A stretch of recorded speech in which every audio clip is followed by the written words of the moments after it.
Hyderabad LV స్టేడియంలో booth అధ్యక్షుల విజయ సంకల్ప సమ్మేళనం నిర్వహించారు. కాసేపట్లో హోంమంత్రి అమిత్ షా నేతృత్వంలో పార్టీ శ్రేణులకు లోక్సభ ఎన్నికల దృష్ట్యా దిశానిర్దేశం చేయనున్నారు. ఈ నేపథ్యంలో నేరేడుచెర్ల పాలకవీడు మండల బీజేపీ నాయకులతో కలిసి సమావేశానికి బయలుదేరారు.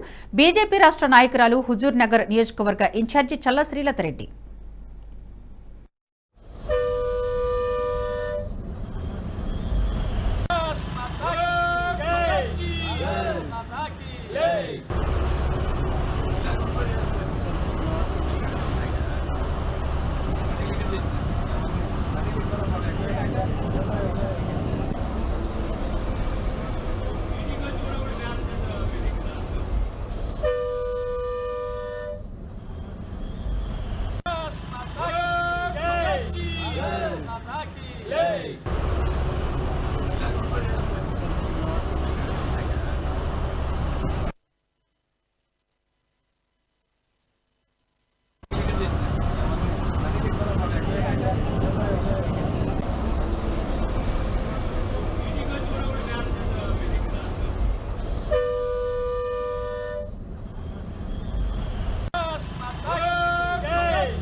ఈ వీడియో మీకు నచ్చినట్టయితే లైక్ చేయండి, 10 మందికి షేర్ చేయండి. అలాగే కామెంట్ల రూపంలో మీ అభిప్రాయాలను మాతో పంచుకోండి. Nationalist hub group of channels ను సబ్స్క్రైబ్ చేసుకుని తెలుగునాట జాతీయవాద జర్నలిజాన్ని ప్రోత్సహించండి. ఈ వీడియో కింద ఉన్న బెల్ ఐకాన్ పై క్లిక్ చేయడం మర్చిపోవద్దు.